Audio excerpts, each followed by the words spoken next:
In this example, we're going to look at various ways that we can position a model within a dished shape.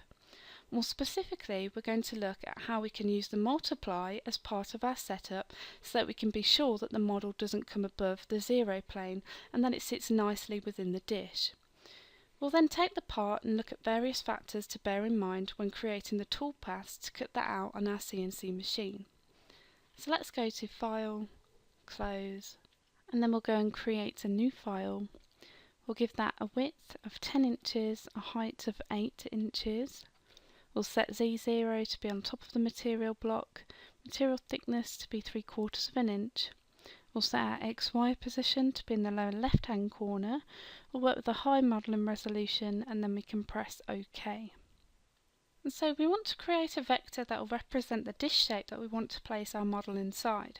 So I'm going to draw an ellipse, so I'll come over to Create Vectors and use the Draw Ellipse option. I'm going to give that a width of 9, a height of 7, and then we can press Create and Close. Now I'd like to align that to the centre of my material, so I'm going to select the vector, come over to Transform Objects and then use the Align Selected Objects tool. I'm going to align that to the centre of the material, and then we can close that down. So now we can go and import our component. So I'm going to go into the Modelling tab. I'm going to come up here to the Import Component or a 3D Model option. From the Dish Project folder, we're going to bring in the horsehead_model.crv3d file and press Open. You can see that's brought that in there. I'm just going to align that to the centre of our material, so we use Align Selected Objects. I'm going to align to the centre, and we can press Close. Let's just tile our windows vertically, that way I can see the 2D view on the left and the 3D view on the right hand side. I'd just like to make our part a little bit bigger, so I'm going to go over and set the size of that. I'm going to give that a width of 7.7. I'm going to link XY, keep that checked so it scales up in proportion. Then we can press Apply there, close that down. The last thing I'd like to check is the height of that part, so we're going to go into the Properties. I'm just going to change the shape height of this to be 0.43. Then I'm going to add a base height of 0.05. So we have a combined value of 0.48. And so this total height is quite important as we plan to put it in a dish which is going to be 1/2 inch deep. So we must make sure that this component is going to sit in the dish is slightly smaller in height than the dish itself. So the dish being at a value of 1/2 inch or 0.5, at the shape height of our model that's going to sit within the dish is going to be 0.48. And so we can be sure that when it sits in the dish it will completely sit within it there. Okay, so let's just close that down. Now when we're creating parts that are going to be recessed or dished below the modelling plane, then it's important that we have a component that represents that plane. And there's two reasons for this. One is it helps us to visualise the part, and two is it helps us to prevent some possible issues that we may have when it comes to machining. And we'll talk more about that later on when we create the toolpaths. The most important thing is remembering to create this 0 plane. So to do this, we can use this option up here, Model, add a 0 plane. We can see in the 3D view it's added that plane there. You'll notice the values in this area here. When I hover over that plane, we can see that Z is at 0, hence the name of this component being called the 0 plane. We can see that component has been added to our component tree also. However, we can't see a grayscale in the 2D view. So let's go over to our Layers tab. Okay, we can see that we have a 0 plane layer that's currently switched off. If I switch that on, we can see the grayscale there. So I'm going to switch that off. And so when we create that 0 plane, the software automatically creates that layer, moves it to the top of the layers list, and has it switched off so that it doesn't obscure any of the other components, grayscales or vectors. So let's go back into the Modelling tab. So now we're ready to go and create the dish. So I'm going to select this vector here. I'm going to go over to the Modelling tools. I'm going to use the option to create shape from vectors. Okay, I'm going to work with a curved profile. I'm going to make the angle of that to be 30 degrees. I'm going to scale this to an exact height of 1/2 inch. Remember, we want my dish to be 1/2 inch deep. I'm going to set that to subtract. I'm going to call that dish. We'll press apply. and then we'll close that down. So from this point of view, it doesn't look too bad. However, if I tilt that and take a look at that with the y-axis, we can see that there's areas that are clearly well above the zero plane, and so the part isn't sat neatly within that dish shape. And the reason for that is as the horse gets closer to the edge of our dish where it's shallower, then the Z heights are pushing up above the edges there. And so if we try to machine this on a piece of flat material, all of those areas that are sticking above the dish and above the zero plane will become flat spots. And so it's not always that easy to see areas that are sticking above a negative area in the 3D view. So to be sure, you can check the part using the scale Z height of the model, which is this option up here. And so the software tells us the maximum Z and the minimum Z. And in this case, when we're working with dish shapes, we should have absolutely nothing above 0 in the maximum Z, as the highest point is our zero plane, which is at 0. And we want everything to sit below 0. And so if you see a positive number in the maximum Z, then you know that you have something coming over the 0 plane there. And so we can see here that our model is going to go past our 0 plane by 0.1374 inches. Okay, so we'll just OK that. Okay, so there's a few things that we could do here. One is we could look at making the horse's head smaller, either by reducing the Z height, or we could just shrink the size down, or we could look at increasing the angle of the dish in order for it to get deeper quicker. So let's have a look at an example of one of those. So we're just going to undraw the dish component. I'm going to select the dish vector here. I'm going to go and create shape from vectors. Okay, so this time we're going to up the angle. We're going to make that 60 degrees.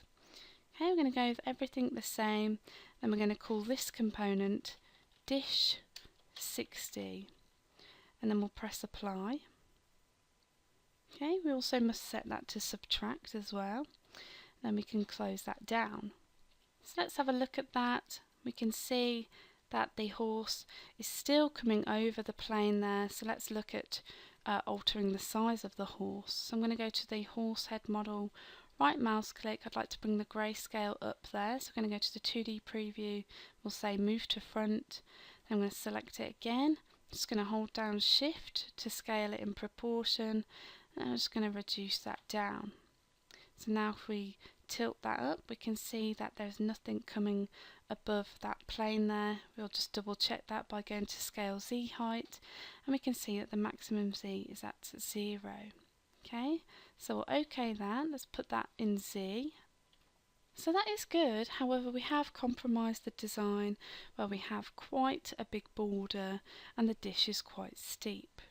And so what we want to do is create a set of components that will help us to keep the model that's sat within the dish below the 0 plane at all times.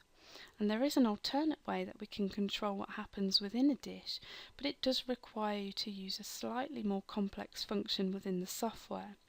So let's have a look at that technique.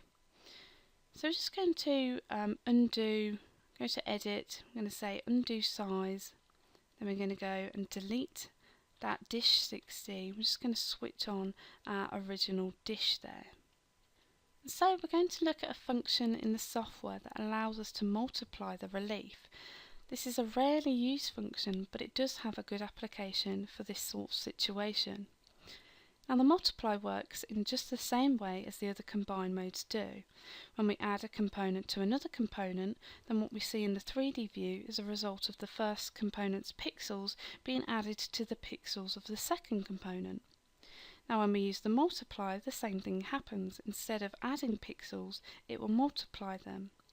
In this case, we're going to take advantage of the fact that when we multiply anything by 0, we always get 0. And when we multiply something by 1, we always get the same thing. For example, if we multiplied 3 by 1, then we'd get 3. And so this may become clearer as we start to work our way through this example. And so there's 3 key areas to look at when we're creating a perfect dish shape. So one is the model that you're going to put within the dish. In this instance, it's our horse. Then there's the multiply, and then there's the dish shape. So to help myself, I'm just going to organise my component tree before I start creating copies of components and organising the order of the component tree. So I'm going to right mouse click on level 1. I'm just going to rename that level to be horse. Then I'm going to right mouse click on the horse level and use the option to insert a new level. I'm going to right mouse click and rename that level. I'm going to call this level multiply. I'm going to click in the space here. I'm going to right mouse click again and insert a new level. Right mouse click and rename that level. I'm going to call that dish. Okay, so I have my component tree somewhat organised at the moment. So what I'm going to do is I'm going to take the dish and the 0 plane by holding down shift to select both of those. And I'm going to move them into the dish level. I'm going to right mouse click. I'm actually going to copy these or make a duplicate even. So I'm going to duplicate them. Okay, we can see them there. And I'm going to move these into the multiply level. And so now we have 3 levels. We have a dish level with a dish in the 0 plane. We have a multiply level that has a copy of that dish in the 0 plane from the dish level. And then we have our horse level, which contains the horse head model. I'm just going to switch off the horse level and the dish level for the time being, as I just want to focus on this multiply level. So we're going to go and look at the properties for this dish shape here. So if that's selected, let's go into the properties form. And so this shape is going to be part of our multiplying process. And what we want to do is we want it to go from 0 at the edge and then into 1 at the middle. So that when we come to apply the multiply, anything at the edge will be multiplied by 0 will become 0. And anything in the middle will be multiplied by 1, so it will be the same value. So to do this, firstly, I'm going to change this combine mode to add, so it becomes a positive shape. And then we're going to alter the shape height of that to be exactly 1. And so it doesn't matter if you're working in inches or millimetres, the value will always be 1. So let's just change the name of this component to be called dome, and then we can close that down. So now we can go and change the combine mode of the multiply level to multiply. So let's right mouse click on the level, go to the combine mode and use the option to multiply that. And we can see that everything has disappeared in the 3D view. And that's because it's the only level that we currently have switched on. And as there is nothing in the list, it's multiplying everything by 0, which equals 0. And that's why we can't see anything here. So I'm just going to switch off the multiply level for the time being. I'm going to switch on the horse level. I'm going to maximise the 3D view there. I'm also going to look at that up the y-axis. And so if we switch on the multiply level now, we can see how that's transformed our horse, and the edges of the horse are tapering down. And that's because we have this dome that is multiplying from 1 in the middle to 0 at the edge. And so it's creating this effect where it's fading out the object over the surface of that dome. And because we used a copy of our dish to create this dome, it's going to fade at the same rate as the dish curvature goes down. And so if we switch on the dish level, we can see that it's modified our horse's head component enough that it will sit perfectly within our dish shape. And so if we can check that by going over to Scale Z Height of Model. So we can see that the maximum Z is at 0. So we know that everything is sitting below the 0 plane and will be machined as a negative shape so that we don't end up with any flat spots. So let's OK that. So this can be quite a difficult concept for you to understand, but if you follow the steps that we have done here, then it will work. The key things for you to remember is the component that you're putting inside the dish needs to be slightly smaller than the dish itself in order for it to fit inside. The dome within the multiply level needs to be based on the same component as the dish, but it needs to go from 0 to 1 unit high in the middle. And so you should get this to work regardless of the shape. Another nice thing that we can do now that we have this set up is that we can alter the composition and move the horse over if we wanted to. So I'm just going to tile our windows. I'm going to select the horse head model and a right mouse click, go to the 2D preview and move to front so we can see that grayscale there. I'm going to select that and I'm just going to nudge that over here. And we can see that we're getting a rather pleasing result here at the edge of our dish. And what's happening is the horse is being multiplied by 0 because we have a 0 plane here, and so it's not coming past 0 at all. Another thing we could do is scale this up if we wanted to. So I'm going to select the horse and I'm just going to pull that out to make that a little bit bigger. And because I've scaled that up, I must make sure that I alter the shape height. So with that selected, we're going to go over to the properties form here, and I'm going to alter this, change that to 0.43, and then the base height to be 0.05. I'm going to press space to enter that in, then we can close that, and then just to make sure we'll go and scale the Z height of that, and we can see maximum Z is at 0, so it's sat well within that 0 plane there. So we can OK that. Now if you wanted to replace the horse's head with a different component or components, then you can do, as long as you scale them so that they're a little bit smaller than the dish shape, then you can guarantee that they would fit within the dish because of our multiplying level. So at this point it would be a good idea to save the file. So let's go to File, Save As, and then I'm going to call that Dish Model. Then you can access that from your project folder. So now we're going to look at some of the things that are important when calculating a toolpath for a recessed or dish model. So we'll go over and switch over to our toolpaths tab. We're going to go and set up our material. There's a few factors in here that is important when using a dished or recessed model. And so the first thing is our Z0, where we set that to. And in this example, we're going to set that to the top of the block, as this will allow you to very accurately set where the face of your material is that your dish is going to be machined down into. And that's going to give you the best chance of getting a nice crisp edge of your part. Secondly is the model position in the material, which is this area here. And in this example, I'm going to set the gap above the model to be 0, so that we're going to force the edge of our dish all the way up to the surface of our material here. And so then we'll go and check the other parameters and the rest of the form, but if you plan to actually machine the example shown in this tutorial, then it's very important that you calculate all the toolpaths using parameters and settings that are safe and appropriate for your particular machine, the tooling that you have available, and the material that you are using. So we'll go ahead and press OK there. Depending on the material and the size of the part you're tooling, you may need to do both a roughing and a finishing pass. In a lot of cases with a dish model, you'll find that a finishing pass on its own will work for you. When you do a finishing pass, the only time that you really load the cutter up is on the first pass.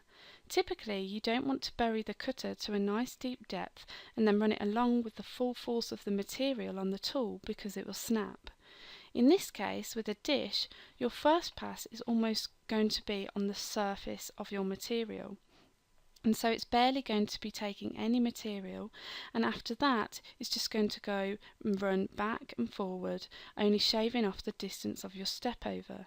So the force of the tool is much less than you get with the normal 3D toolpaths. So you must make sure that this is safe for your setup, and we will assume that for our example. So we'll go and calculate that finishing pass. So first I need to select my vector boundary, which is this one here that represents our dish shape. Then we're going to come over into the 3D finishing toolpath. So then we'll go and select our tool. We can see we currently have an 1/8 inch ball nose selected. That's the tool I'd like to use, so I'm just going to use the edit option to check some of the settings and parameters in here. I'm happy with those default ones, so I'm going to press OK. Then we'll move on to the machining limit boundary. We're going to make sure that we have our selected vector selected. And then for the boundary offset, we must make sure that that is 0, as we only want the centre of the tool to come up to the vector. We don't want it to come past that, as it's a dish shape. We only really have an offset if we're working with raised shapes. So then we move on to the area machine strategy. And to make sure that I'm going to be safe cutting the dish without the roughing toolpath, I'm going to select the raster strategy. If I use the offset, then there's the potential that it may need to lift up and move to a new spot in the part. Whereas if I select the raster, it won't do that, as it's going to start from the bottom and work its way up to the top. Okay, so we'll just call that one 3D finish, and then we'll press calculate. And then we'll go and maximise the 3D view. We can take a look at that, and then we'll preview that toolpath, see how that looks.